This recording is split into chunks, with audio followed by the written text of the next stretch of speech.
जो बेटा चले, जो बेटा अपन लास्ट क्लास में जब पढ़ रहे थे तो अपन ने क्या स्टार्ट किया था, अपन ने बेटा स्टार्ट किया था, सॉरी शुरू नहीं किया था ना अपन, शायद इलेक्ट्रोफिलिक एडिशन का MS1 सोल्व कर ली थी, है ना।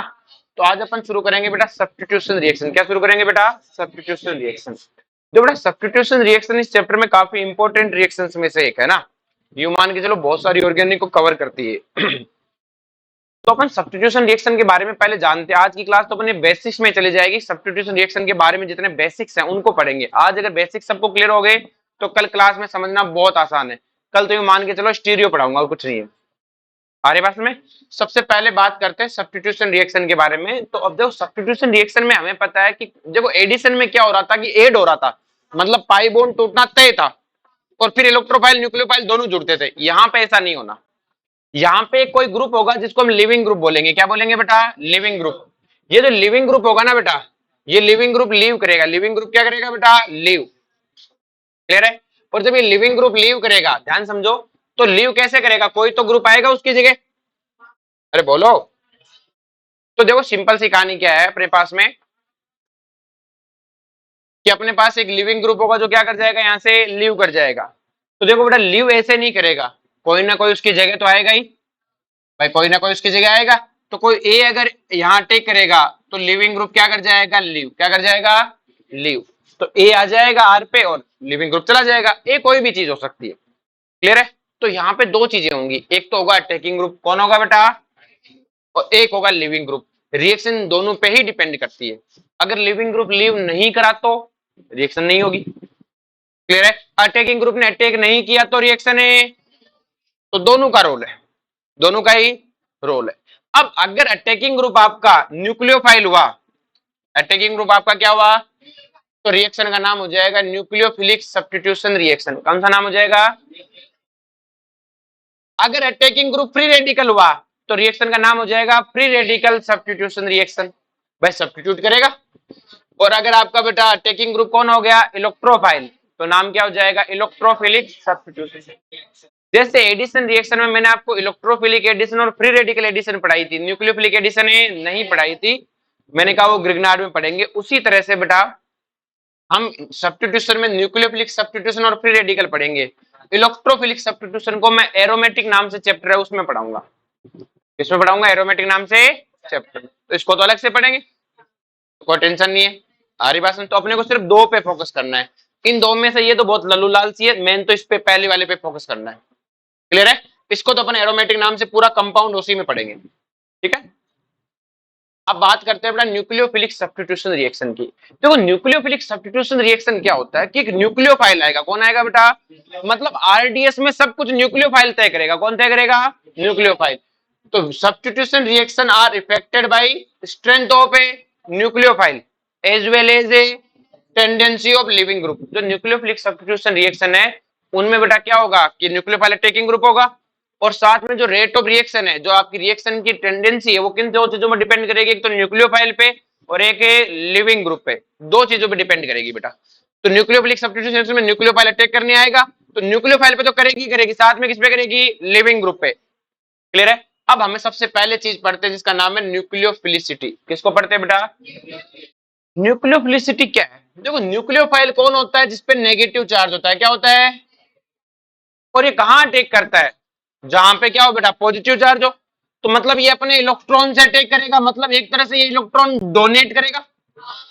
ये इलेक्ट्रॉन क्या करेगा? डोनेट करेगा।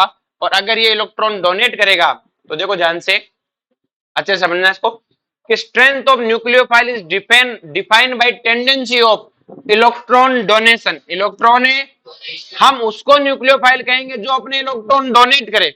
जो अपने इलेक्ट्रॉन है उसे न्यूक्लियोफाइल कहेंगे। आज बात में डोनेट क्यों करेगा? उसके पास इलेक्ट्रॉन है तो करेगा डोनेट। भाई कोई भिखारी क्या भीख देगा? क्लियर है? जो दानी होगा वही देगा, जिसके पास पैसे होंगे। तो जिसके पास होंगे इलेक्ट्रॉन वही बनेगा न्यूक्लियोफाइल। सारी बात समझ में? तो न्यूक्लियोफिलिसिटी किस तरह से डिफाइन की जाती है किसी न्यूक्लियोफाइल की, कि वो अच्छा न्यूक्लियोफाइल होगा। न्यूक्लियोफिलिसिटी क्या है? न्यूक्लियोफाइल की स्ट्रेंथ। तो स्ट्रेंथ मतलब कि न्यूक्लियोफाइल अच्छा कौन? कि न्यूक्लियोफाइल वो होता है जो इलेक्ट्रॉन देता है। तो अच्छा न्यूक्लियोफाइल कौन होगा? जो जल्दी देगा, जल्दी। अब हमें क्या करना है? हम बेसिसिटी पढ़ चुके हैं। बेसिसिटी, न्यूक्लियोफिलिसिटी बहुत कॉम्प्लेक्स थिंग है बेटा। किसी चीज को समझने, जैसे बेसिसिटी हम पढ़ के आए थे जीओसी में, आसानी से समझ में आ गई थी, लेकिन न्यूक्लियोफिलिसिटी बहुत मतलब कॉम्प्लेक्स थिंक है। हम उतना ही पढ़ेंगे जितना हमने जेईई और जे एडवांस में काम आता नीट तक, उसके आगे का नहीं पढ़ेंगे। इतनी न्यूक्लियोफिलिसिटी पढ़ेंगे अपना काम बन जाए। ऐसा नहीं कि कोई कुछ भी पढ़ा रहे, कोई काम तो आता नहीं है, टाइम वेस्टेज है। आगे बात में हम न्यूक्लियोफिलिटी को अपने इर्द गिर्द पढ़ेंगे जो हमारे काम की है, उसके बियॉन्ड हम न्यूक्लियोफिलिसिटी में नहीं जाएंगे। हमें कोई मतलब नहीं क्या है क्या नहीं। आ रही बात में? तो बेटा न्यूक्लियोफिलिसिटी क्या होती है? न्यूक्लियोफिलिसिटी और बेस, जो बेस भी तो वही होता है बेटा, जो अपने इलेक्ट्रॉन डोनेट करता है वही तो लुईस बेस है। तो दोनों के दोनों ऑलमोस्ट सिमिलर सी बात नहीं होगी। न्यूक्लियोफाइल कौन है? जो इलेक्ट्रॉन डोनेट करे। बेस कौन है? जो इलेक्ट्रॉन डोनेट करे। देखो दोनों ऑलमोस्ट सेम है। दोनों ऑलमोस्ट क्या है? जो न्यूक्लियोफाइल होता है वो बेस भी होता है, जो बेस होता है वो न्यूक्लियोफाइल भी। बस कभी कभी फर्क है, कभी कभी फर्क है, ऑर्डर का फर्क है, बाकी तो सेम है। क्लियर है? ऑलमोस्ट सेम सही है। ऑलमोस्ट क्या है? सेम। तो छोटा मोटा डिफरेंस है, बस वो याद सा रखना है, ठीक है। पहला कि देखो न्यूक्लियोफाइल कौन होता है बेटा? मोलिक्यूल और ion which donate electron pair. Molecule और ion which donate electron pair to any electron deficient compound. Any electron, किसी भी इलेक्ट्रॉन डेफिशिएंट कंपाउंड को अपने इलेक्ट्रॉन दे दे, वो न्यूक्लियोफाइल। वो कौन है? बेस कौन है?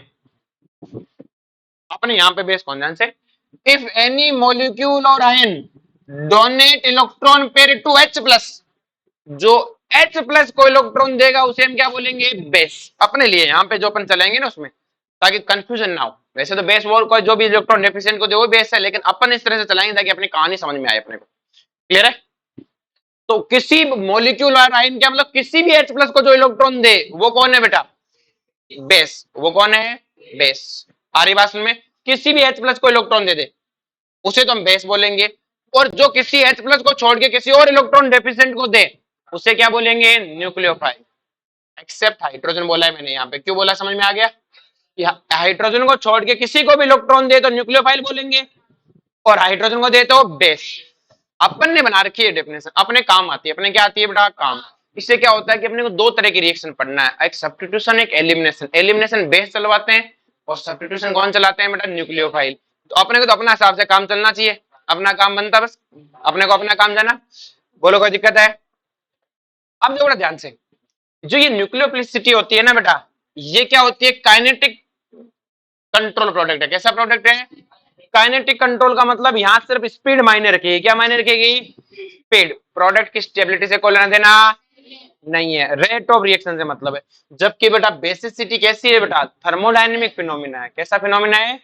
थर्मोडायनेमिक। यहाँ सारा चीज देखी जाएगी। तो ये थर्मोडायनेमिक्स पे चलती है और ये किस पे चलती है बेटा? काइनेटिक्स पे। ये छोटे छोटे पॉइंट्स है जो बेटा कई बार क्या होता है एग्जाम में सीधे दे देते हैं कि basicity control by thermodynamics, nucleophilicity control by kinetics. बाकी इनका अपने रिएक्शन से कोई लेना देना है ही नहीं। जो आज मैं पढ़ा रहा हूँ उसको मेरे मतलब ही नहीं रिएक्शन से। बट ये क्या होता है आजकल जेईई में और इनमें नीट में क्या रखा है कि तरीका ढूंढ रखा है थ्योरेटिकल क्वेश्चन देने का, और ये स्टेटमेंट बहुत गंदे होते हैं, ये याद होने चाहिए। ये क्या होने चाहिए? याद। नेक्स्ट देखो बेटा ध्यान से, फॉर न्यूट्रल मॉलिक्यूल। अगर आप न्यूट्रल मॉलिक्यूल के लिए बात करोगे तो जनरली आपको मोस्ट में आपको देखोगे तो जब आप अप टू डाउन जाओगे तो आपकी जो न्यूक्लियोफिलिसिटी है वो इंक्रीज होती है। डाउन द ग्रुप न्यूक्लियोफिलिसिटी क्या होती है बेटा? इंक्रीज। जैसे आपके पास है NH3, PS3, ASH3, SbS3, BiS3, तो आप डाउन द ग्रुप जाओगे तो न्यूक्लियोफिलिसिटी क्या होगी बेटा? इंक्रीज। इस तरह से चलेगी न्यूक्लियोफिलिसिटी। आ रही बात में? याद रह जाएगा न्यूक्लियोफिलिसिटी क्या होगी बेटा? डाउन द ग्रुप है इंक्रीज। लेकिन अगर मैं बेसिसिटी की बात करूं, किसकी बात करूं बेटा? तो वो अप टू डाउन जाने पर डिक्रीज होगी। अप टू डाउन जाने पर क्या होगी? इसका लॉजिक मैं तुम्हें पी ब्लॉक में समझाऊंगा। जब पी ब्लॉक पढ़ाएंगे ना तब बताएंगे कैसे आया। क्लियर है? मैंने सीधा भी बताया कि अप टू डाउन जाने पर बेसिसिटी क्या होती है बेटा? डिक्रीज। ये पी ब्लॉक में आता है ना। तो बेसिसिटी क्या होती है बेटा? अप टू डाउन जाने पर क्या होती है? डिक्रीज। और न्यूक्लियोसिटी अप टू डाउन जाने पर इंक्रीज। ये किस किस के लिए वर्क करता है बेटा? नाइट्रोजन फैमिली, ऑक्सीजन फैमिली, इनके लिए, सिर्फ इन्हीं के लिए। इनके लिए आप अप टू डाउन जाओगे तो न्यूक्लियोफिलिसिटी क्या होगी बेटा? इंक्रीज। क्लियर है? हेलोजन फैमिली के लिए नहीं है बेटा ये, इनके लिए मैंने एक्सप्लेन नहीं किया। अपने को इन तीन फैमिलियों का पढ़ना है, बाकी पढ़ना ही नहीं है तो कहानी खत्म। आ रही बात में? तो इनके लिए क्या कहोगे? न्यूक्लियोफिलिसिटी अप टू डाउन जाने पर है इंक्रीज। किसके लिए? नाइट्रोजन और ऑक्सीजन फैमिली। तो नाइट्रोजन ऑक्सीजन फैमिली में अप टू डाउन जाने पर न्यूक्लियोफिलिसिटी इंक्रीज। आगे बात में हेलोजन के लिए मास्टर बाद में समझाएगा। क्लियर है? तो क्या याद रखोगे? न्यूक्लियोफिलिसिटी अप टू डाउन जाने पर इंक्रीज, और इसमें बेसिसिटी क्या है बेटा? Basicity decrease. अब देखो बेटा, कंपेयर करना है। अब हमें कंपेयर करना है एक ही ग्रुप वालों से। अब ग्रुप वालों को तो बता ही दिया, ग्रुप में नीचे जाने पर बेसिसिटी क्या होती है बेटा? इंक्रीज होती है, या बेसिसिटी डिक्रीज होती है, और न्यूक्लियोफिलिसिटी इंक्रीज होती है। अब सेम पीरियड वालों के लिए पीरियड सेम है। जैसे आपके पास CH3NH2OH और F, अब दोनों को कंपेयर करना है। यहाँ लॉजिकल चलेंगे, वो तो मैंने आपको सीधा रटवाया है बेटा ना, वो बाद में कभी आपको समझाऊंगा जब सही टाइम देख के। Compare the basic strength of और न्यूक्लियोफिलिसिटी। अगर मैं कंपेयर करने जाऊं, क्लियर है? वो अभी अपन इसलिए रट रहे हैं बेटा क्योंकि अभी मैं समझाने जाऊंगा तो क्लास खराब हो जाएगी, लास्ट में याद ही करना पड़ेगा। लास्ट में याद ही, ऑर्डर तो लास्ट में याद ही करना, इसलिए पी ब्लॉक में समझाऊंगा कैसे आया कैसे नहीं, वहां टाइम वेस्ट करना है, काम तो कुछ है नहीं। तो कंपेयर करना है तो CH3NH2OH और F-, हमें इसकी न्यूक्लियोफिलिसिटी कंपेयर करनी है। न्यूक्लियोफिलिसिटी क्या करनी है? कंपेयर। किसर कैसे करें? तो देखो न्यूक्लियोफाइल कौन है जो उतना इलेक्ट्रॉन दे? तो देखो इस पे भी negative charge, negative negative negative सब दे सकते हैं। तो फ्लोरीनो का इलेक्ट्रॉन देगा कि ना, मेरी तो इज्जत खराब हो जाएगी मार्केट में, मैंने तो दुनिया से इलेक्ट्रॉन छीने हैं, दिए हुए नहीं है। कार्बन को कहा कि नहीं, मैं तो इलेक्ट्रॉन देता आया हूं, मैं तो फौरन पकड़ा दूंगा क्योंकि इलेक्ट्रॉन नेगेटिविटी कम है। तो बताओ अच्छा न्यूक्लियोफाइल कौन हुआ? कार्बन, फिर नाइट्रोजन, फिर ऑक्सीजन, और खराब कौन हुआ? फ्लोरीन। फ्लोरीन कहता मैं इलेक्ट्रॉन नहीं दे सकता भाई, मैं इलेक्ट्रॉन है। फिर हम गए बेस के पास में, किसके पास? क्या इनका बेस पूछो कौन अच्छा है? बेस कौन होता है जो इलेक्ट्रॉन दे? कार्बन कहता है मैं ही दूंगा इलेक्ट्रॉन। तो हमने कहा बेस भी तो ही अच्छा, बेस भी। देखो दोनों ऑर्डर सेम है। ये अब ग्रुप वाले में दिक्कत है, ग्रुप वाले में इनका ऑर्डर क्या है? उल्टा। नेक्स्ट बात करते हैं इसकी। यहां डोनर ग्रुप कौन है? CH2 CH2 CH2 CH2। अब कोई कहेगा सर ऑक्सीजन के पास भी तो लोन पेयर है, ये भी तो न्यूक्लियोफाइल बन सकता है। तो आपको पता है बेटा, अगर एक जगह दोनों आए तो बताओ कार्बन अच्छा डोनर है कि ऑक्सीजन अच्छा डोनर है? कार्बन। तो ऑक्सीजन कहेगा मैं नहीं दूंगा, जाके उससे ले लो इलेक्ट्रॉन, मैं कोई इलेक्ट्रॉन है नहीं दूं। मैंने कहा क्यों नहीं देगा? कि मैंने आज तक दिए ही नहीं है। अब हमने कहा कि इन तीनों नेगेटिव चार्ज है और तीनों में कार्बन पर है, तो कार्बन कहता हम तो तीनों में सेम है। मैंने कहा तीनों का नेगेटिव चार्ज रेजोनेंस करता है कि तीनों का ही करता है। इस पे लगा हुआ है NO2। क्या लगा हुआ है? NO2 कैसा ग्रुप है? Withdrawing group. और ये इलेक्ट्रॉन खींच लेगा, खींच लेगा तो ये नेगेटिव चार्ज है। अब जो मैं यहाँ पे नेगेटिव चार्ज की स्टेबिलिटी नहीं पूछ रहा हूँ, मैं यहाँ पे पूछ रहा हूँ न्यूक्लियोफाइल। न्यूक्लियोफाइल वो है जो इलेक्ट्रॉन डोनेट करेगा, जो इलेक्ट्रॉन है। इस NO2 ने इलेक्ट्रॉन छीन लिए। अगर बेटा इसने इलेक्ट्रॉन छीन लिए तो क्या इस कार्बन पे इलेक्ट्रॉन बचे हैं क्या? जब इस पे बचे नहीं तो देगा किसी को खाक? आ रही बात में? क्या इसके पास इलेक्ट्रॉन देने के लिए इलेक्ट्रॉन बचे हैं क्या? इसको किसने आके इलेक्ट्रॉन देके वो NO2 ले गया सारे। बोलो कोई दिक्कत है? ये CH3 डोनेट करेगा तो इस नेगेटिव चार्ज को बढ़ाएगा। ऑफकोर्स अनस्टेबल कर रहा होगा, मैं स्टेबिलिटी का ऑर्डर पूछी, मैं कह रहा हूं डोनेट करेगा कि करेगा, तो नेगेटिव चार्ज बढ़ेगा, नेगेटिव चार्ज बढ़ेगा तो किसी को पकड़ा देगा। बोलो कोई दिक्कत है? अनस्टेबल होगा तभी तो पकड़ाएगा किसी को। हमें इससे देखना ही नहीं है, मतलब ही नहीं है। OH ये कहता मैं तो प्लस M लगाऊंगा। क्या लगाऊंगा? और अगर ये प्लस M लगाएगा तो क्या यहाँ दबा के इलेक्ट्रॉन डेंसिटी बढ़ाएगा? और बोलो बढ़ाएगा कि नहीं बढ़ाएगा? किस तरह? तो दबा के इलेक्ट्रॉन डेंसिटी बढ़ाएगा इसको, कि हमारे पास तो कोई साधन ही नहीं है। तो सबसे अच्छा न्यूक्लियोफाइल कौन हुआ? थर्ड वाला, फिर सेकंड वाला, फिर फोर्थ वाला, और सबसे खत्म है फर्स्ट। और न्यूक्लियोफाइल भी कौन? बेस कौन होता है? जो इलेक्ट्रॉन दे, और देगा कौन? जिसके पास होंगे। तो सेम ही ऑर्डर आएगा फिर से। बोलो कोई दिक्कत है? थर्ड एग्जांपल देखो, अपने पास है OH NH2Cl Br। यहाँ CH2 कर लेना बेटा ना, ये CH2 है, ठीक है। हमने फिर देखा, हमने कहा OH क्या करेगा कि दबा के इलेक्ट्रॉन दूंगा मैं, तो मैंने कहा दे ले। इसने कहा मैं भी दूंगा कि न्यूक्लियोफाइल कार्बन है, नाइट्रोजन नहीं होगा। क्यों नहीं होगा बेटा इसमें? क्योंकि कार्बन कम इलेक्ट्रोनेगेटिव, तो कार्बन डोनेट करेगा, नाइट्रोजन डोनेट है। तो नाइट्रोजन कहता मैं तो रिंग को दूंगा, रेजोनेंस करके आऊंगा। क्या करके आऊंगा? अब मैंने कहा तुम तो इलेक्ट्रॉन डोनेट कर रहे हो। इनको कहा तो हमारी वो कहानी सिद्धार्थ वाली, ऑल ओवर क्या करते हैं? विड्रॉ। क्या करते हैं? विड्रॉ। जब से नाली नाली वाला गेम खेला सिद्धार्थ बीमार रहने लग गया, लगता है नाली की वजह से बीमार हो गए, नाली में गिरने से, वायरस से चपेट में आ गए। क्लियर है? तो क्लोरीन है बेटा, तो ये ऑल ओवर क्या करेंगे? विड्रॉ। अगर ये छीनेंगे तो कार्बन पे इलेक्ट्रॉन डेंसिटी कम, ज्यादा कौन छीनेगा?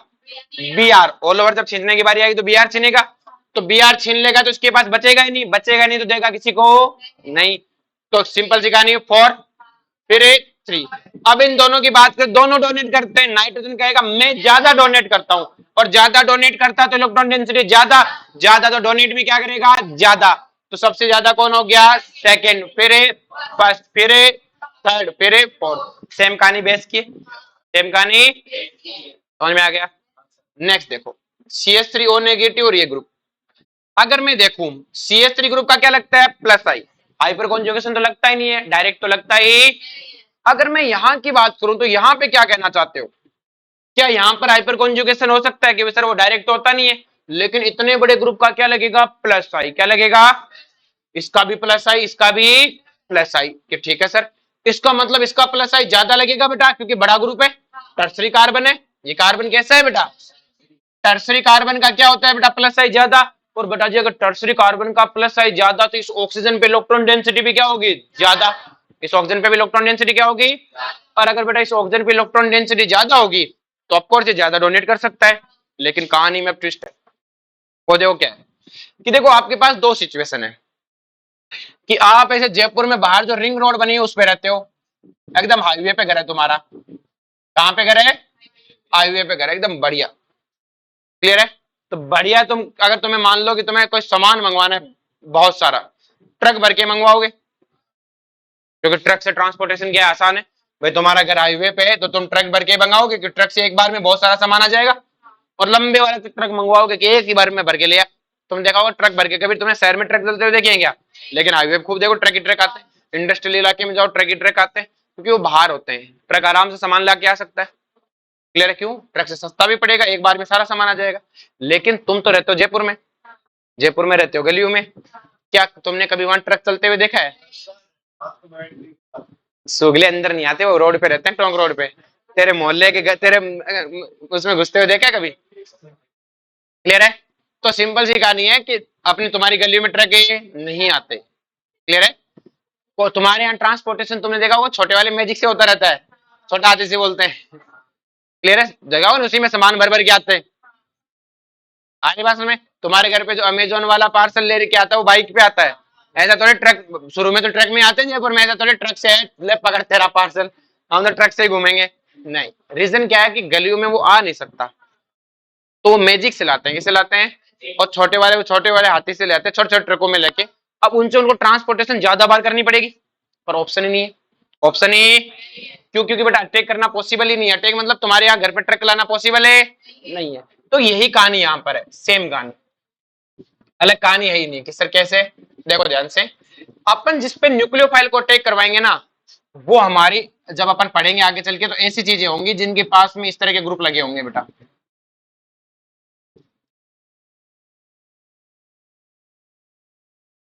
इस तरह के बल्कि बल्कि ग्रुप लगे होंगे, और इस पे कैसा चार्ज है, पॉजिटिव चार्ज। कैसा चार्ज है, पॉजिटिव चार्ज। क्यों, समझ में आया इस कार्बन पे पॉजिटिव क्यों है, क्योंकि ऑक्सीजन पे कैसा चार्ज है बेटा, नेगेटिव चार्ज है। आ रही बात में, तो कार्बन पे पॉजिटिव, ऑक्सीजन पे नेगेटिव। हमें न्यूक्लियोफाइल को इस पे अटैक करवाना है। न्यूक्लियोफाइल को किस पे अटैक करवाना है, इस पे, उस कार्बन पे। तो क्या उस कार्बन पे अटैक करवाने के लिए अपन बड़े बड़े न्यूक्लियोफाइल ला सकते हैं क्या, नहीं ला सकते। अपन चाहते हैं कि न्यूक्लियोफाइल वो होना चाहिए जिसके पास इलेक्ट्रॉन डेंसिटी ज्यादा हो, लेकिन अपन कहेंगे ट्रक भर के लाना चाहते हैं अपन तो, लेकिन अपनी गली में तो ट्रक पहुंच ही नहीं सकता। उसमें ट्रक पहुंचे तो कैसे अटैक कराएं, किसमें लाना पड़ेगा, छोटे छोटों में, कोई ऑप्शन ही नहीं है ना। तो इसलिए अपन कहेंगे न्यूक्लियोफाइल क्या करेंगे बेटा, न्यूक्लियोफाइल कैसा होना चाहिए कि इलेक्ट्रॉन डेंसिटी हो लेकिन छोटा होना चाहिए। क्या होना चाहिए, क्योंकि बड़े न्यूक्लियोफाइल अटैक नहीं कर सकते। आ रही बात में, साइज भी तो मैटर करेगी बेटा, क्योंकि आपका वो ट्रक भर के सामान मंगा लो लेकिन तुम्हारी गली में ट्रक आ ही नहीं सकता, तो तुम्हें ऑफकोर्स छोटे वाले टेम्पो में लाना पड़ेगा, खर्चा भी ज्यादा लगेगा, ट्रांसपोर्टेशन ज्यादा है, क्लियर, एक बार में ला ही नहीं पाएगा वो। तो यहाँ पर एक न्यूक्लियोफाइल है, इसके पास इलेक्ट्रॉन डेंसिटी कोई कहता मेरे पास बहुत है, कि बहुत तो होगी लेकिन साइड में भी छोटा होना चाहिए, अटैक ही नहीं कर पाएगा, स्टेरिक हिंड्रेंस लगेगी। तो न्यूक्लियोफिलिसिटी में स्टेरिक हिंड्रेंस भी बड़ा रोल है अदा करते हैं, इसलिए मैंने कहा न्यूक्लियोफिलिसिटी बड़ी कॉम्प्लेक्स है। अब लेकिन अगर मैं इनकी बेसिक स्ट्रेंथ देखना चाहूं तो बेसिक स्ट्रेंथ में अटैक किस पे करना है, H प्लस पे। बेस किसको माना है हमने, जो H प्लस को इलेक्ट्रॉन दे। अब जब H प्लस को इलेक्ट्रॉन देना है तो कहीं से दे ले, क्यों, क्योंकि चारों ओर से खुला पड़ा है, हाईवे पे घर है, तो ये तो क्या कहेगा किस में लाए सामान के, बड़े वाले में लाओ, कि स्टेरिक इंट्रेंस क्या ही नहीं अपने यहाँ, चारों ओर खाली मैदान है, चारों ओर से क्या है। तो ये कहेगा कि क्या चाहिए, कि अपने को कोई मतलब नहीं, इलेक्ट्रॉन ज्यादा देगा उसी को लेंगे, कम वाले से हमारा कोई लेना देना। अपन तो ज्यादा वाले से डिमांड करेंगे, किससे डिमांड करेंगे, ज्यादा वाले से। क्या ये बात सबको समझ में आ गई बेटा, पक्का, श्योर है। तो अपन न्यूक्लियोफिलिसिटी में और बेसिसिटी में बस यही डिफरेंस क्रिएट होता है, मुझे पता है इसके पास इलेक्ट्रॉन डेंसिटी ज्यादा है, तो जिसके पास इलेक्ट्रॉन डेंसिटी ज्यादा वो अच्छा बेस, क्योंकि बेस को स्टेरिक इंट्रेंस से कोई लेना देना नहीं है, तो मैं इससे अच्छा बेस बोलूंगा, इससे अच्छा बेस नहीं बोलूंगा। लेकिन मैंने कहा न्यूक्लियोफाइल, तो मैंने कहा इसके पास इलेक्ट्रॉन डेंसिटी ज्यादा, हमने कहा ये जोड़े हाथ, इतना बड़ा न्यूक्लियोफाइल अटैक नहीं कर सकता, न्यूक्लियोफाइल छोटा होना चाहिए, न्यूक्लियोफाइल क्या होना चाहिए, छोटा। तो ये अच्छा न्यूक्लियोफाइल, ये बुरा न्यूक्लियोफाइल। आज बात में ये थोड़ी न्यूक्लियोफिलिसिटी को कॉम्प्लेक्स बनाता है, क्या बनाता है। जैसे हमसे पूछ लिया कि इनमें से कौन सा अच्छा न्यूक्लियोफाइल है, तो हमने एक चीज तो पहले समझ ली कि nucleophile those are size in a smaller are है गुड न्यूक्लियोफाइल, जो साइज में छोटा होगा वो अच्छा न्यूक्लियोफाइल होगा। अब मैं अगर इन चारों की बात करूं, तो यहाँ पे CH3 लगा हुआ है, CH3 का क्या लगेगा बेटा, प्लस आई, क्या लगेगा, क्योंकि प्लस एस तो लगाता नहीं है डायरेक्ट, इसका भी प्लस आई, ये सेकेंडरी कार्बन इसका भी प्लस आई, और ये टर्सरी कार्बन इसका भी क्या लगेगा, प्लस आई। तो मुझे पता है सबसे ज्यादा प्लस आई इसका है, तो सबसे ज्यादा इलेक्ट्रॉन डेंसिटी इसी ऑक्सीजन के पास, तो बेस तो कहेगा बस हमारा आंसर तो है यही, ये सबसे अच्छा बेस। तो बेसिक ऑर्डर में तो कोई दिक्कत ही नहीं है। फिर मैंने न्यूक्लियोफाइलों का देख, एकदम करंट चीज है, सबसे ज्यादा इलेक्ट्रॉन डेंसिटी है कि ये जोड़े है हाथ, इतना बड़ा न्यूक्लियोफाइल से टेक है, हमें तो यही दे दो, छोटा वाला न्यूक्लियोफाइल क्या होगा, अच्छा न्यूक्लियोफाइल। आगे बात में जब साइज नहीं हो रही हो, जैसे पिछले वालों में मैंने साइज सब में सेम रखी थी, साइज सब में तो मैं इलेक्ट्रॉन डेंसिटी की तरफ गया, लेकिन अगर साइज चेंज हुई तो मैं कहां जाऊंगा बेटा, साइज की तरफ। बोलो कोई दिक्कत है, यहां तक सबको क्लियर है, पक्का, चलो जी। और देखो एक चीज और कर सकते हैं, ये बहुत स्ट्रॉन्ग बेस होता है, कि सर कैसे स्ट्रॉन्ग बेस होता है, देखो बेटा ये आपके पास क्या है बेटा, एसिड है, बोलो है कि नहीं, और अच्छा एसिड कौन होता है बेटा, H प्लस डोनेट करने के बाद एनाइन क्या हो बेटा, स्टेबल। तो इसका एनाइन तो स्टेबल है, और इसका एनाइन स्टेबल होगा क्या, बोलो भाई, एक सेकंड रुकना। तो बेटा ध्यान से, कि हमसे पूछा इनमें से अच्छा एसिड कौन सा है, तो देखो बेटा मैंने आपको जीओसी में पढ़ाया था, ये आपका सबसे अच्छा एसिड था, और अगर ये सबसे अच्छा एसिड है तो आपको पता है बेटा इसका जो बेस बनेगा वो क्या होगा बेटा, वीक बेस। देख लो यही है यार, कॉन्जुगेट क्या होता है, वीक। आपको कई बार बेटा जैसे एनाइन है, पता नहीं चले कि एनाइन में से कौन सा अच्छा बेस है नहीं है, तो उस एनाइन पे H लगा दो, H लगाते उनके एसिड बन जाएंगे, और एसिड के एसिडिक स्ट्रेंथ निकाल लो, जो सबसे अच्छा एसिड होगा उसका बेस क्या होगा, वीक, और जो सबसे वीक एसिड होगा उसका बेस क्या होगा, वैसे है। अब जैसे अपने पास पूछा, अब अपन बेस की बात नहीं करेंगे, सिर्फ न्यूक्लियोफाइल की बात करते हैं, जैसे CH3O नेगेटिव और CH3OH पूछा, इन दोनों में से अच्छा न्यूक्लियोफाइल कौन सा है, अच्छा न्यूक्लियोफाइल है कौन सा है। तो देखो बेटा देखो दो चीजें होती है, एक तो आपको घर से आप पैसे लेके आए, आपके खुद के पैसे, तो आपको किसी ने कहा कि यार चल मुझे कुछ आज कुछ खिला दे, आप क्या चल भिखारी मेरे यही काम है क्या, तेरे को खिलाता रहूं। और एक आप रास्ते में चल रहे थे, तुम्हें 200 का नोट पड़ा मिल गया, तुमने तुम्हारे 200 कहा भिखारी खाएगा कुछ, क्योंकि तुम्हें पड़े मिले थे, तुम्हें पड़े मिले थे, तुम्हें उसे लुटाने में कोई टेंशन ही नहीं है। आरी बात में वो क्या खाएगा कि जा मौज कर मेरे राज्य में मजे कर, क्योंकि तुम्हें रुपए पड़े मिले, तुम उड़ाने में भी टेंशन नहीं करोगे।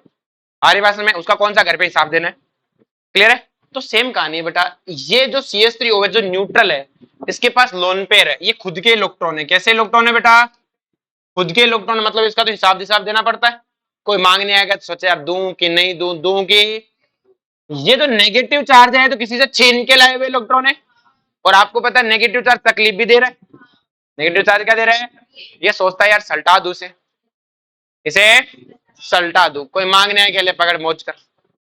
आ रही बात में, तो बताओ एक न्यूट्रल और एक तो होगा न्यूट्रल और एक नेगेटिव चार्ज वाला, तो बताओ अच्छा न्यूक्लियोफाइल हमेशा कौन होगा, नेगेटिव चार्ज वाला। आ रही बात में, तो अपन क्या कहेंगे कि ionic nucleophile have more nucleophilicity as compare to, आगे बात में, जैसे ये फिर से CH3NH और ये, तो कौन अच्छा न्यूक्लियोफाइल है, NH- अच्छा न्यूक्लियोफाइल है, बोलो कोई दिक्कत है। सेम कहानी इन दोनों में से, तो इसमें NH2 इसमें OH दोनों न्यूट्रल है, लेकिन OH अच्छा न्यूक्लियोफाइल नहीं होगा क्योंकि उसकी इलेक्ट्रोनेगेटिविटी ज्यादा है और NH2 की कम है, तो OH कहेगा मैं तो दोनों तू ही दे दे इलेक्ट्रॉन। क्लियर है? अब जैसे ये अपने पास 3 ऑप्शन है, इसमें नेगेटिव चार्ज न्यूट्रल, मैंने कहा तुझसे खत्म कोई हो नहीं सकता। अब 2 बचे ये, अब दोनों नेगेटिव, बताओ इन दोनों में से अच्छा कौन है? सेकंड वाला क्यों नहीं? सेकंड वाले में नेगेटिव चार्ज क्या कर रहा है? रेजोनेंस। कोई ने किसी ने आगे कहा कि वो इलेक्ट्रॉन देना, क्यों? रेजोनेंस में गए, रेजोनेंस में, और इसमें मांगते पकड़ा देगा। ये चीज समझ में आई बेटा सबको? नेक्स्ट बना टाइप्स ऑफ सॉल्वेंट। क्या है? टाइप्स ऑफ ए सॉल्वेंट, ये भी न्यूक्लियोफिलिसिटी में काम आता है। तो 2 तरह के सॉल्वेंट होते हैं, एक तो होते हैं नॉन पोलर सॉल्वेंट और एक होते हैं बेटा polar solvent. Non polar solvent अपन केमिकल बॉन्डिंग में जो पढ़े थे कि जिनका डायपोल मोमेंट क्या होता है? 0, तो जिनका म्यू 0 होता है वो नॉन पोलर सॉल्वेंट होते हैं। जैसे आपका बेंजीन है, CCl4 है, CH2 है, XCF4 है, इनमें से ये 2 बहुत कॉमन है, इन 2 को बहुत यूज करते हैं। देखो सॉल्वेंट उसे बोलते हैं जो खुद रिएक्शन ना दे, ये खुद कोई रिएक्शन नहीं देता। बेंजीन तो खुद भी रिएक्शन दे देता है, खुद भी क्या देता है? सॉल्वेंट हम उसे लेते हैं जो खुद के नौटंकी अपनी पंचायती ना करे। क्लियर है? बाकी सबको करने दे। असल में एक तरह से क्या करे, जैसे पानी, सब्जी में पानी क्या काम करता है? कुछ थोड़ी करता है, ऐसे थोड़ी पानी डालने स्वाद आ गया कि पानी डाल, पानी का स्वाद है, कुछ नहीं। पानी क्या करता है? सबको मिलने देता है, मसालों को और दाल वाल जो भी चीज तुम डालते हो सबको मिलने देता है कि तुम सब आपस में रिएक्शन कर सको। तो सॉल्वेंट का वही काम होता है, रिएक्शन पड़ा रहता है, करो रिएक्शन, करो रिएक्शन। थोड़ी बहुत नौटंकी कर लेता है, बाकी कोई रिएक्शन है नहीं करता, जबकि ये कर जाता है, ये रिएक्शन है कर जाता है। जैसे आप भिंडी की सब्जी में पानी नहीं डालते, क्लियर है? क्यों? क्योंकि इसमें क्या होता है बेटा? पानी नहीं डालते ना, क्योंकि पानी रिएक्शन कर जाता है, तो वहां पानी सॉल्वेंट की तरह यूज नहीं किया जाता। अब जो ध्यान से, सुगले बच्चे सामने, mu mu, clear? Dipole moment 0। अब जिनका 0 वो तो नॉन पोलर है। अब जिनका 0 नहीं है वो कौन है? पोलर। और पोलर सॉल्वेंट कौन होते हैं? जिनका डाइपोल 0 नहीं होता। अब इनको भी हमने 2 तरह पे बांटा है बेटा, एक होता है पोलर प्रोटिक सॉल्वेंट और एक होता है polar aprotic solvent. Polar protic solvent, देखो मैं अगर किताबी डेफिनेशन छोड़ के सीधा बोलूं ना, जो H+ दे सकते हैं वो सब पोलर प्रोटिक है, और जो H+ नहीं दे सकते वो पोलर एप्रोटिक है। कि सर H+ दे सकते मतलब है कि हाइड्रोजन मोर इलेक्ट्रोनेगेटिव से जुड़ा होना चाहिए, किससे जुड़ा होना चाहिए? वही H+ दे सकता है। और देखो ध्यान से कि solvent in which hydrogen attach to more electronegative, ये डेफिनेशन छोड़ो, देखो ये H+ दे सकता है, ये H+ दे सकता है, ये H+ है, ये H+ है। और क्लोरोफॉर्म में एक अलग से खासियत है कि सर इसमें तो हाइड्रोजन कार्बन से जुड़ा हुआ है, लेकिन इस कार्बन के पीछे कौन जुड़े हुए हैं? 3 क्लोरीन। ये 3 क्लोरीन मिलकर इस हाइड्रोजन को H+ के रूप में बाहर निकलवा देते हैं, क्योंकि ये कार्बन से छीनेंगे, तो कार्बन किससे छीनेगा? हाइड्रोजन से, तो H+ के रूप में बाहर है। तो ये थोड़ा देखो, ये तो तुम्हें याद रह जाएंगे, इसका ध्यान रखना कि ये भी पोलर प्रोटिक है, सॉल्वेंट है। अब पोलर एप्रोटिक में बात करें तो जो H+ ना दे सके, कौन नहीं दे सकता? जिसमें हाइड्रोजन लेस इलेक्ट्रोनेगेटिव से जुड़ा हो, कि solvent in which hydrogen attach to less electronegative atom, जैसे एसीटोन है। कौन है बेटा? एसीटोन में हाइड्रोजन किससे जुड़ा हुआ है? कार्बन से, तो कार्बन से तो H+ रिलीज नहीं होता। DMF, इसको पढ़ाया था बेटा, डाई मिथाइल फॉर्मेमाइड, यूपीएससी में पढ़ाया था ना, डाई मिथाइल फॉर्मेमाइड। क्लियर है? इसमें देखो नाइट्रोजन से हाइड्रोजन जुड़ा हुआ है क्या? नहीं, कार्बन जुड़ा है, कार्बन तो H+ नहीं देता। DMSO, ये भी पढ़ाया था बेटा, di methyl sulphur oxide, di methyl sulphur oxide, इसमें भी हाइड्रोजन जुड़ा हुआ है बेटा। किससे जुड़ा हुआ है? हाइड्रोजन से, सॉरी कार्बन किससे जुड़ा हुआ है? हाइड्रोजन कार्बन से जुड़ा हुआ है, तो ये भी H+ नहीं दे सकता। ईथर, ईथर में तो आपको पता है कि ऑक्सीजन से कौन जुड़ी होती है? 2 कार्बन चेन, और हाइड्रोजन किससे जुड़ा है? कार्बन से। नहीं, तब नहीं देता बेटा, HCl का होता तो दे देता, अगर एक कार्बन एक हाइड्रोजन जुड़ा होता तो नहीं कर पाता। नेक्स्ट है क्राउन ईथर। कौन है बेटा? Crown ether. तो पता नहीं क्लोरोफॉर्म स्टेबल क्यों हो जाता है बेटा, अगर ये H+ डोनेट कर देगा तो इस पे क्या आ जाएगा? और नेगेटिव चार्ज आपको पता है कि तो P पाई D पाई। अब क्राउन ईथर, क्राउन ईथर कुछ नहीं, ईथर ही है बेटा। क्या है बेटा? ईथर। इस तरह से स्ट्रक्चर होती है, इसलिए नाम बोलते हैं क्राउन ईथर। इसमें एक से ज्यादा ईथर बने होते हैं। देखो ईथर में आप क्या पढ़ रहे थे कि ROR, इसमें देखो carbon chain oxygen, carbon chain oxygen, carbon chain oxygen, carbon chain oxygen, इस तरह चलता रहता है, इसलिए हम इसे क्या बोलते हैं? Crown ether. इसकी जो स्ट्रक्चर होती है ना वो क्राउन जैसी होती है। कैसी होती है बेटा? क्राउन जैसी, इस तरह से जिग जग जिग जिग जिग जग। आ रही बात समझ? तो जैसे अपने पास है 15 क्राउन 5, क्या है बेटा? 15 क्राउन है 5, इस तरह से इसको लिखा जाता है। 15 क्राउन 5 में क्या होता है, जो लास्ट में 5 लिखा है ना इसे नंबर, इसका मतलब होता है कि क्राउन ईथर में कितने ऑक्सीजन है, कितने, और जो पहले नंबर लिखा है इसका मतलब उसमें कितने ऑक्सीजन और कार्बन है, हाइड्रोजन की कोई काउंटिंग है नहीं है, कितने ऑक्सीजन और कार्बन का सम, और ये क्या बताता है, ऑक्सीजन का सम। तो इसमें ऑक्सीजन कितने हैं बेटा, 5, और कार्बन कितने हैं, 10। आइसन में अगर मान लो मैं 20 क्राउन 7 लिखता, ऐसे हाइपोथेटिकली बोल रहा हूं, तो ऑक्सीजन कितने होते हैं, 7, और कार्बन कितने होते हैं, 13। समझ में आया क्या, बोलो कोई दिक्कत है इसमें। क्राउन समझ गए ना कैसा होता है, जो हमने देखा ना क्राउन ऐसे जिग जिग जिग जिग उठ जाता है। अब देखो बेटा इनकी खासियत क्या है, जो पोलर प्रोटिक सॉल्वेंट और पोलर एप्रोटिक सॉल्वेंट दोनों की खासियत क्या है। देखो पोलर प्रोटिक सॉल्वेंट होता है ना बेटा, जैसे अपना पानी एक पोलर प्रोटिक सॉल्वेंट है, ये H2 है, और इस H2O में क्या होता है बेटा कि सर इस H2O में 2 चार्ज है, हाइड्रोजन पे कैसा चार्ज है बेटा, पॉजिटिव चार्ज, और ऑक्सीजन पे कैसा चार्ज है। मैंने इसमें केटाइन डाला, मैंने इसमें क्या डाला बेटा, केटाइन, ये A+ है, मैंने इसमें केटाइन डाला। तो मुझे एक बात बताओ, जो केटाइन होगा उसको ऑक्सीजन अपने नेगेटिव चार्ज से इलेक्ट्रॉन देगा, देगा, तो क्या ये केटाइन स्टेबल होगा कि नहीं होगा, होगा। मैं किसी केटाइन को ये इलेक्ट्रॉन देगा, जैसे कि अपने A+ डाला, तो उस A+ में ऑक्सीजन अपने हाइड्रोजन से क्या करेगा बेटा, इलेक्ट्रॉन, ऑक्सीजन अपने नेगेटिव चार्ज से इलेक्ट्रॉन डोनेट करेगा, क्योंकि ऑक्सीजन पे कैसा चार्ज है, नेगेटिव। तो क्या ये केटाइन स्टेबल हो रहा है कि नहीं हो रहा, इस तरह केटाइन स्टेबल हो रहा है, केटाइन क्या हो रहा है, स्टेबल। बोलो कोई दिक्कत है। इसी तरह से मैंने एक एनाइन डाला, तो इस एनाइन को H+ क्या देगा, इलेक्ट्रॉन, तो इलेक्ट्रॉन देगा कि इससे इलेक्ट्रॉन लेगा, तो लेगा, तो फिर नेगेटिव चार्ज Br पे जो नेगेटिव चार्ज है क्या वो स्टेबलाइज हो रहा है कि नहीं हो रहा। भाई कोई भी चीज नहीं चाहती उस पर नेगेटिव पॉजिटिव चार्ज रहे, ऑक्सीजन पे पार्शियल नेगेटिव, हाइड्रोजन पे पार्शियल पॉजिटिव है, क्योंकि इलेक्ट्रोनेगेटिविटी डिफरेंस है। तो ए पॉजिटिव आते ऑक्सीजन ने अपने इलेक्ट्रॉन देना शुरू किया, इन्हें कहा मौज होगी, इन्हें क्या कहा, जैसे Br- डाला तो Br- से H+ ने इलेक्ट्रॉन लेना शुरू कर दिया, Br कहता मौज होगी, क्या होगी, इसका मौज होगी, इसका मतलब पोलर प्रोटिक सॉल्वेंट केटाइन आया तो केटाइन, एनाइन आया तो एनाइन, दोनों को स्टेबलाइज करता है, दोनों क्या करता है, तो क्या हो गया, polar protic solvent stabilize both cation and anion, इसको सोल्वेलाइज बोलते हैं, कि दोनों को सोल्वेलाइज कर लेता है, दोनों को घोल लेता है, दोनों को ही। बोलो कोई दिक्कत है, आगे बात समझ में। अब देखो ध्यान से कि पोलर एप्रोटिक के साथ क्या समस्या है, जैसे पोलर एप्रोटिक में अपना एसीटोन था, क्या था, एसीटोन ऐसा ही था बेटा, एसीटोन में ऑक्सीजन पे तो नेगेटिव चार्ज और कार्बन पे कैसा चार्ज है, इन पे तो कोई है ही नहीं। अब जैसे कोई केटाइन आया तो ऑक्सीजन तो अपने इलेक्ट्रॉन पकड़ा देगा उसको, और वो केटाइन क्या कहेगा कि मौज हो गई, क्या हो गई, मौज हो गई।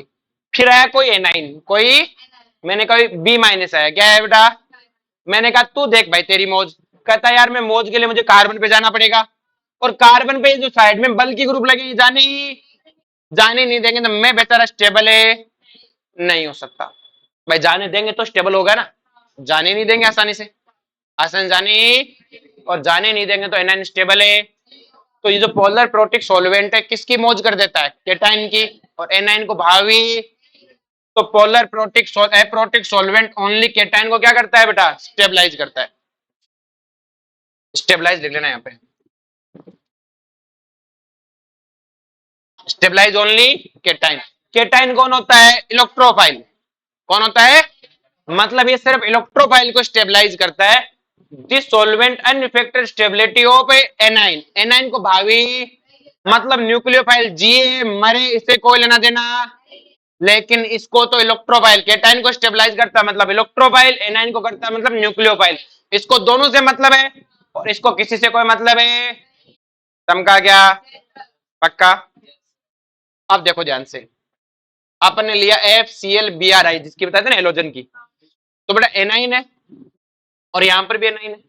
पहले हम एप्रोटिक में बात करते हैं, हमने कहा FCl Bri ये किसी एप्रोटिक सॉल्वेंट में, तो हमने सॉल्वेंट को पूछा भाई कुछ हेल्प करेगा, कि मुझे कोई मतलब है नहीं है, इन एनाइन से मेरी आज बनती ना कल, क्लियर है, मैं इनकी शक्ल भी ना देखूं मुझे कोई मतलब नहीं, अपने आप जियो और अपने आप मरो, तो इनको कोई भाव ही नहीं है।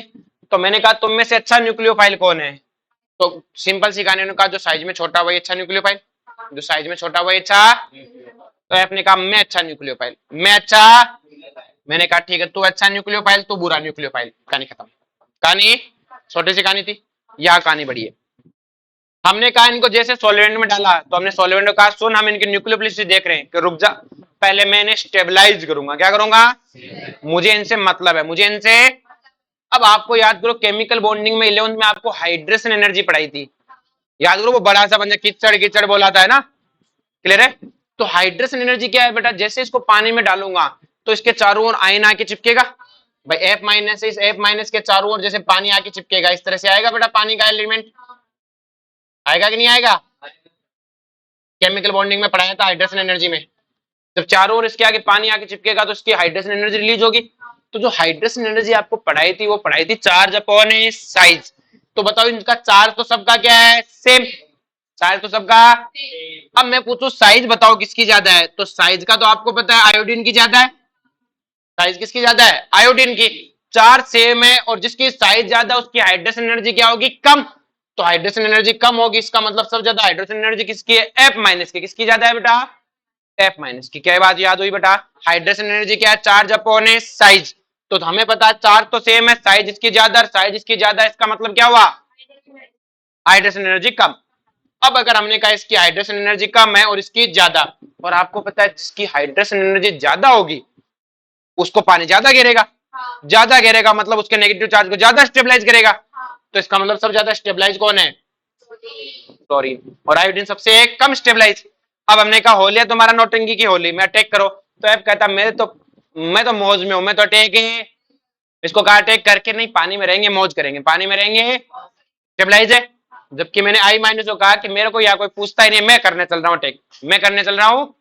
तो देखो न्यूक्लियोफिलिसिटी कैसे अल्टर हो जाती है इन दोनों के लिए सॉल्वेंट बदलने पर। कि सर कैसे? कि अगर एप्रोटिक है तो ए बहुत अच्छा है और प्रोटिक में आई बहुत अच्छा न्यूक्लियोफाइल है। ध्यान रहे बेटा, ये बहुत बार पूछा हुआ क्वेश्चन है। इससे इन दो ग्रुप के साथ दिक्कत है, बाकी में तो वही ऑर्डर है, अप टू डाउन वाला, न्यूक्लियोफिलिसिटी बढ़ती है इन दो के साथ ही सॉल्वेंट का मेजरली। ठीक है? हाँ तो यही समझा है ना एलोजन वाली कहानी। ठीक है? अब बेटा लिविंग ग्रुप क्या है बेटा? Leaving group. टाइम अभी भी 15 मिनट है, तो लिविंग ग्रुप को पढ़ते हैं। तो बड़ा ध्यान से, बड़ा बहुत पढ़ाना है ना, ऐसे छोटी छोटी क्लास नहीं ले सकते। तो जो लिविंग ग्रुप की बात करें कि भाई लिविंग ग्रुप क्या है, कि सर लिविंग ग्रुप क्या है? लीव करना चाहिए। क्या करना चाहिए? लीव करना चाहिए। तो लिविंग ग्रुप में भी नेगेटिव चार्ज, देखो लिविंग ग्रुप नेगेटिव चार्ज कैसे हो सकता है? देखो मेरा न्यूक्लियोफाइल इलेक्ट्रॉन लेके आ रहा है, इलेक्ट्रॉन है, तो सिंपल सी कहानी है, कार्बन को क्या कहेगा? जो यहाँ आर मतलब कार्बन है उसके पास वो इलेक्ट्रॉन लेके आया है, तो लिविंग ग्रुप क्या कहेगा? कि मैं इलेक्ट्रॉन लेके जाऊंगा, क्योंकि दो इलेक्ट्रॉन पीछे से आए तो दो इलेक्ट्रॉन आगे जाएंगे। इसके पास इलेक्ट्रॉन रहते हुए तो न्यूक्लियोफाइल अटैक ही नहीं कर सकता ना। न्यूक्लियोफाइल वहां अटैक करेगा जहां पे क्या हो बेटा? जहां पे न्यूक्लियोफाइल वो नहीं, जहां पॉजिटिव चार्ज हो, जहां क्या हो? Positive charge. क्लियर है? तो पॉजिटिव चार्ज कब होगा? जब लिविंग ग्रुप इसके इलेक्ट्रॉन लेके भागे। तो इसका मतलब जब न्यूक्लियोफाइल आएगा तो लिविंग ग्रुप इलेक्ट्रॉन लेके भागेगा। तो दो पॉसिबिलिटी है कि या तो लिविंग ग्रुप पर नेगेटिव चार्ज हो क्योंकि इलेक्ट्रॉन लेके भागा है, या न्यूट्रल हो। किससे न्यूट्रल कैसे हो सकता? किसी के इलेक्ट्रॉन लेके भागेगा तो मैं देखो ऐसे हो सकता है, जैसे RCl है, अगर यहाँ पे R में से Cl में से इलेक्ट्रॉन नेगेटिविटी किसकी ज्यादा है? Cl की। अगर यहाँ से Cl इलेक्ट्रॉन लेके भागेगा तो क्लोरीन पहले न्यूट्रल था और भागेगा तो क्लोरीन पे कैसा चार्ज आएगा? नेगेटिव। और R पर है पॉजिटिव। अगर ऐसा न्यूक्लियोफाइल हो जिसमें पहले से पॉजिटिव चार्ज हो, जैसे मैंने N2 लिया, इसमें मैंने कहा पहले से पॉजिटिव चार्ज है, पहले से क्या है? अब अगर ये N2 इलेक्ट्रॉन लेके भागेगा, तो अगर लेके भागेगा, दो इलेक्ट्रॉन लेके भागेगा तो आना क्या चाहिए था? इस पे नेगेटिव चार्ज, लेकिन पहले से ही पॉजिटिव, तो हो क्या गया? न्यूट्रल। क्या हो गया? अपने आर पे तो फिर भी पॉजिटिव है, तो अपने लिविंग ग्रुप के पास क्या होगा? या तो उस पर नेगेटिव चार्ज होगा या, तो अपन क्या कहें? लिविंग ग्रुप में भी नेगेटिव चार्ज और न्यूट्रल स्पीसीज। बोलो कोई दिक्कत है? अब अच्छा न्यूक्लियोफाइल को, अच्छा लिविंग ग्रुप कौन होगा? लिविंग ग्रुप अच्छा कौन होगा? देखो ध्यान से कि जो लिविंग ग्रुप इलेक्ट्रॉन लेके भागा ये वापस भी तो टेक कर सकता है भाई। कि सर कैसे? कि जो लिविंग ग्रुप इलेक्ट्रॉन लेके भागेगा उस पे नेगेटिव चार्ज है, नेगेटिव चार्ज है मतलब ये भी तो एक तरह का न्यूक्लियोफाइल हुआ कि नहीं हुआ? तो जब इसने अटैक किया तो क्या रिवर्स अटैक करके रिएक्शन को पीछे नहीं ले जा सकता? ले जा सकता है, क्योंकि इसके पास भी क्या है? Negative charge. ये कौन सा किससे डरे? बोलो कोई दिक्कत है? जैसे न्यूक्लियोफाइल ने अटैक करके इसको बाहर निकाल दिया, ये अटैक करके न्यूक्लियोफाइल को बाहर नहीं निकाल सकता क्या? किसे निकाल तो सकता है। तो हमें देखना है कि अच्छा लिविंग ग्रुप कौन है। जो अच्छा लिविंग ग्रुप कौन है? जो वापस अटैक करने ना आए, जो वापस अटैक करने, अगर वापस अटैक कर दिया तो मेरी तो रिएक्शन ही नहीं हुई, मुझे तो रिएक्शन करवानी, लिविंग ग्रुप को निकालना है, और लिविंग ग्रुप को निकालना मतलब मैं उसी को अच्छा लिविंग ग्रुप कहूंगा जो चुपचाप चला जाए, जो चुपचाप है। अब चुपचाप कौन जा सकता है? सिंपल सी कहानी, जैसे अपन ने कहा कि जो अपना सिद्धार्थ और क्या नाम है ध्रुव है, तो अपन बात करें सिद्धार्थ के पास बहुत जमीन है, 1000 बीघा जमीन है, और इसे पता भी नहीं कहाँ कहाँ है। इसके मुनि मुनि बताते साहब अपनी जमीन यहाँ यहाँ है, इसने तो देखी भी नहीं है। उसमें से आधा एक बीघे जमीन पे ध्रुव ने कब्जा कर लिया।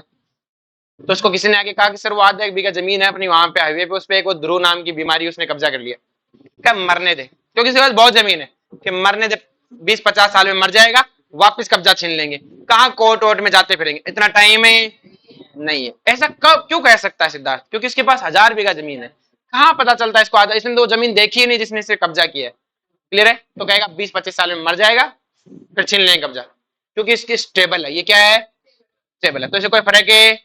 अब मानो कि सिद्धार्थ के पास वही आधा बीघा जमीन है, इससे ज्यादा इसके पास जमीन है ही नहीं, और अगर ध्रुव ने कब्जा कर लिया तो सिद्धार्थ क्या कहेगा कि मरना तो वैसे ही है, जमीन तो छीन ली, अब खाने पीने कुछ बचा, अब मरेंगे तो ऐसे ही, इससे अच्छा मार के मरे। तो ये वापस अटैक करेगा।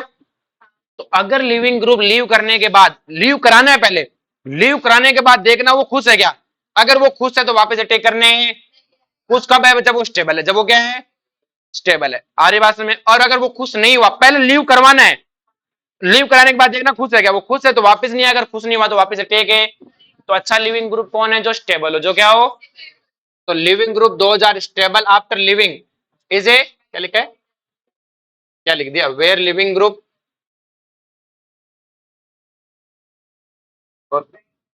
Better leaving group. अच्छा, ये बी लिखा है, बच्चे कुछ भी लिखते रहते हैं। क्लियर है? लिविंग, जो ध्यान से भाई, तो हमें कहानी समझ में आ गई बेटा कि अच्छा लिविंग ग्रुप कौन है बेटा, जो बेटा क्या स्टेबल है।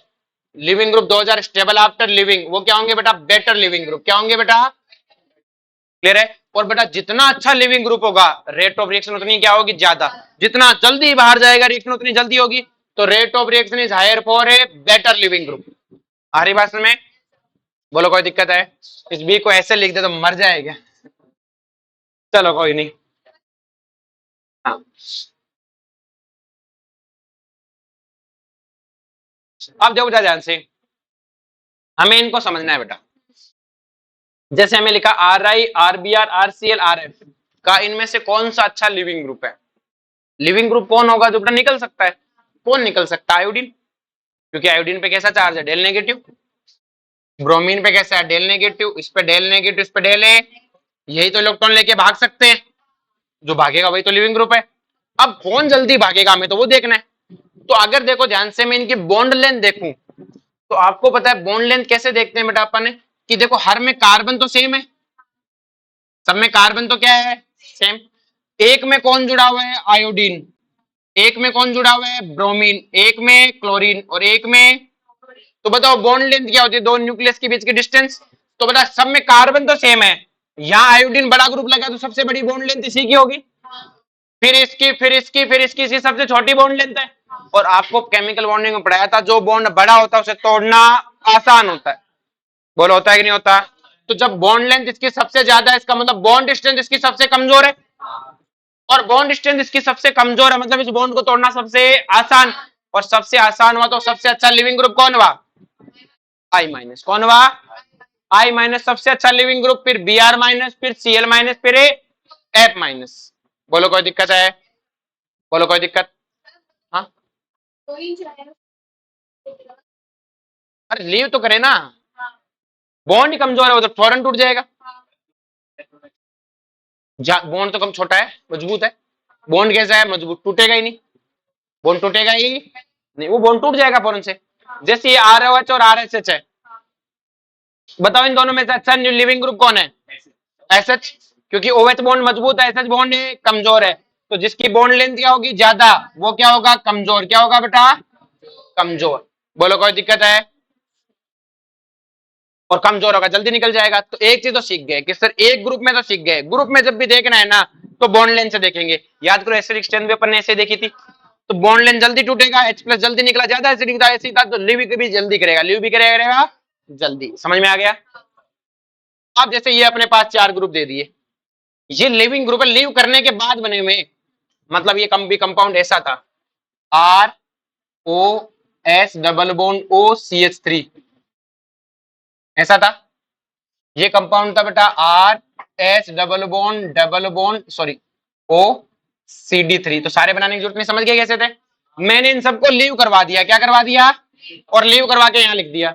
ये किसी और में था, ये किसी अलग अलग रिएक्शन में थे, पर मैंने कहा तुम अलग अलग रिएक्शन के लिविंग ग्रुप हो, बताओ तुम में से अच्छा लिविंग ग्रुप कौन है, कि देख लो जो हम में से ज्यादा स्टेबल है। तो मैंने कहा तुम हो कौन, कि हम एनाइन। एनाइन को कौन स्टेबलाइज करता है, विड्रॉइंग ग्रुप, क्या होने चाहिए। तो देखो इस पे लगा हुआ है CF3, इस पे क्या लगा हुआ है CCl3, इस पे लगा हुआ है CD3 और इस पे CH3। तो देखो बेटा हाइपर कॉन्जुगेशन तो लगता नहीं सीधा, तो इसका क्या लगेगा प्लस आई, इसका भी प्लस आई। मैंने कहा तुमसे बुरा कोई आदमी हो नहीं सकता, क्योंकि एनाइन को डोनेशन पसंद है नहीं है। आ रही बात में। इन दोनों की बात करूं तो बताओ CF3 का क्या लगेगा माइनस आई, उसका भी माइनस आई। बताओ माइनस आई ज्यादा किसका। अरे बेटा दोनों काम थोड़ी हो रहे हैं, रेजोनेंस और वो रेजोनेंस का है कहाँ। अरे तो दो तो सब में है, उस चीज का क्या घमंड, तो सब में। अब देखो बेटा ये CF3 ऐसा ही तो है।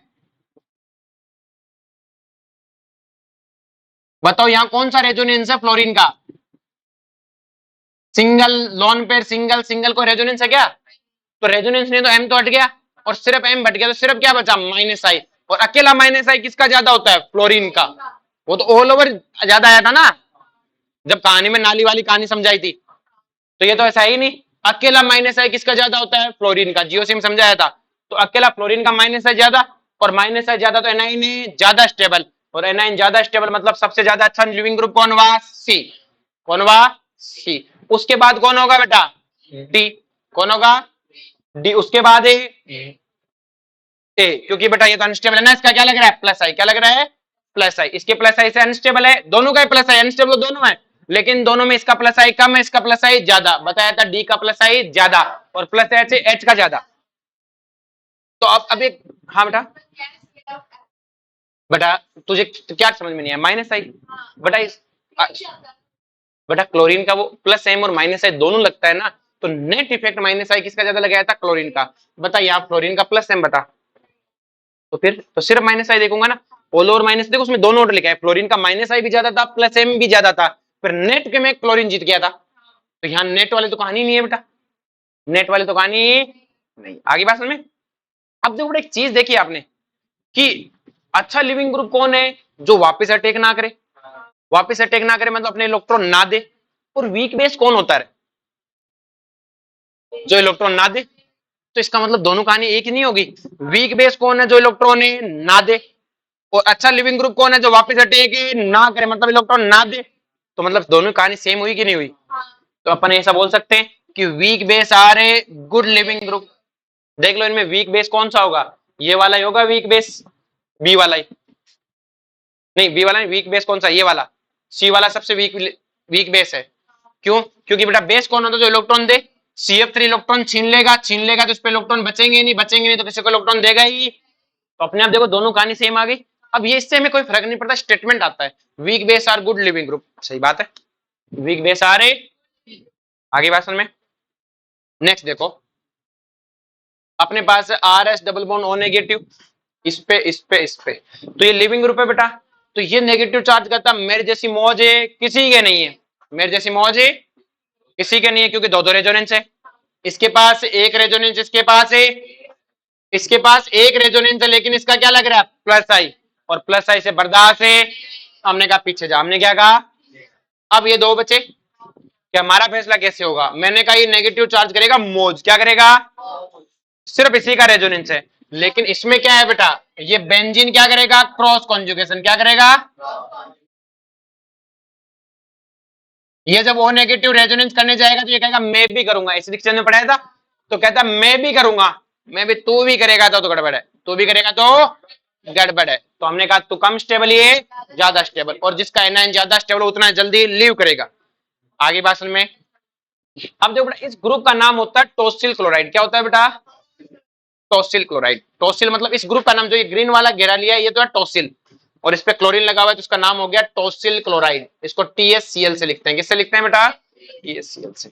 इस टोसिल क्लोराइड ग्रुप का काम क्या है बेटा, ध्यान से समझो, अभी रिएक्शन में तो आगे पढ़ाऊंगा, मैं भी समझा रहा हूँ। देखो बेटा, जब भी रिएक्शन में अगर अपने पास एल्कोहल होगा, उसको लीव करवाने के काम आता है। हम एल्कोहल में टॉसिल क्लोराइड डालेंगे, क्या डालेंगे, इसमें OH अटैक करेगा और Cl भाग जाएगा, Cl और ROTS बन जाएगा, क्या बन जाएगा, R। और ये OTS बहुत अच्छा लिविंग ग्रुप है कि सर कैसे, तो देखो ध्यान से, ये Cl है, इसको हटा के मैंने क्या लगा दिया, O माइनस, क्या लगा दिया, और इसका नाम हो गया OTS, क्या हो गया, देखो यही तो है, Cl हटा के ROT, देखो यहाँ TSCl था, Cl हट के कौन जुड़ गया, OTS, कौन जुड़ गया भाई, O किससे जुड़ गया, TS से, तो देखो Cl हट के यहाँ पे O ही तो जुड़ा है, और ये जब O जुड़ा है तो देखो यहाँ O पे है, तो अगर ये इलेक्ट्रॉन लेके भागेगा तो O पे क्या आएगा, नेगेटिव चार्ज, और OTS बनेगा। और मैं कहता हूँ OTS बहुत अच्छा लिविंग ग्रुप है। कैसे कह सकते हो OTS बहुत अच्छा लिविंग ग्रुप है, क्योंकि नेगेटिव चार्ज दो दो रेजोनेंस करेगा, क्या करेगा, और दो दो रेजोनेंस करेगा, तो नेगेटिव चार्ज बहुत स्टेबल है। तो ये एल्कोहल को, एल्कोहल में से OH निकालने का तरीका है, उसमें देखो कुछ करना ही नहीं, याद ही नहीं करना, टॉसिल क्लोराइड डाला, इसका मतलब OH का काम तमाम, OH का काम है, क्योंकि OH क्या करेगा, टॉसिल क्लोराइड बनेगा, टॉसिल क्लोराइड बनते ही OTS बनेगा, OTS भाग जाएगा, OTS से क्यों भाग जाएगा, क्योंकि OTS स्टेबल है, क्या है बेटा, तो ये क्या है बेटा, आपका गुड लिविंग ग्रुप है, बिकॉज एनाइन इज स्टेबल। तो ये रिएक्शन आगे पढ़ाऊंगा मैं, तो मैं टेंशन लेने की जरूरत नहीं है, मैं जब भी बोलूं ROH में टॉसिल क्लोराइड, आपका OH बाहर निकल, कुछ करना ही नहीं है, सिर्फ OH को बाहर निकाल देना, R पॉजिटिव बन जाएगा, क्या बन जाएगा, R। आगे बात समझ में, OH को निकालने के काम आता है, OH को, बाकी हमारे कोई काम की चीज है। जैसे मैंने तुम्हें 4 अलग अलग OTS दिए, ऐसे मैंने कहा अच्छा लिविंग ग्रुप कौन सा है, तो अच्छा लिविंग ग्रुप कौन होगा, जो स्टेबल होगा। तो देखो, इस नेगेटिव चार्ज रेजोनेंस तो सब में बराबर कर रहा है, इस CH3 में डोनेशन है, और नेगेटिव चार्ज को डोनेशन पसंद है, मैं तुझसे खत्म कोई हो, इन दोनों को पूछा तो इन दोनों क्या कहेंगे कि हम तो विड्रॉ करते हैं, क्या करते हैं। अब वो तेरी कहानी है बेटा, क्या इसमें क्लोरीन का प्लस M भी लग रहा है, इसमें ब्रोमीन का क्या लग रहा है बेटा, प्लस M, क्या लग रहा है, प्लस M। तो मुझे एक बात बताओ बेटा ध्यान से, पानी पी ले रहे, तो देखो बेटा ध्यान से, इसमें क्या लग रहा है, प्लस M और माइनस I दोनों लग रहा है, और दोनों लग रहा है, तो ओल और माइनस I किसका ज्यादा होता है, ब्रोमीन का, किसका होता है, तो ब्रोमीन का ओल और माइनस I ज्यादा लगेगा, ज्यादा लगेगा तो ज्यादा स्टेबल, तो सबसे अच्छा कौन हुआ, D, कौन हुआ, फिर हमने C को कहा, तो C ने क्या कहा कि मेरा क्या लगता है, माइनस I, तो मैंने कहा तू ठीक है, इससे ये तो खत्म है, तो ये हो गया। अब देखो बड़ा ध्यान से, एक चीज ध्यान रखना, अभी मैं सब समझा रहा हूं, अभी यूज नहीं करना, बस इसे ध्यान रखवा रहा हूं ताकि बाद में पढ़ाऊं तो याद रहे। NH2 और OH बहुत वीक लिविंग ग्रुप है, कभी लीव नहीं करेंगे, इनको कहा ना बाहर निकल, बाहर जाएंगे नहीं, क्लियर है, are weak leaving group, so we remove them leaving group by using external reactant, हम इनको एक्सटर्नल रिएक्टेंट यूज करेंगे, बाहर जाते हैं, मैंने कहा बाहर निकल जाते नहीं, क्योंकि लिव इन अनस्टेबल है, क्या है बेटा, अनस्टेबल है। तो देखो NH2 को निकालने के लिए अपन यूज करते हैं HNO2, क्या यूज करते हैं, HNO2 होता है नाइट्रस एसिड, क्या होता है बेटा, याद रख लोगे, NH2 को हटाने के लिए क्या यूज करते हैं, नाइट्रस एसिड, क्या यूज करते हैं।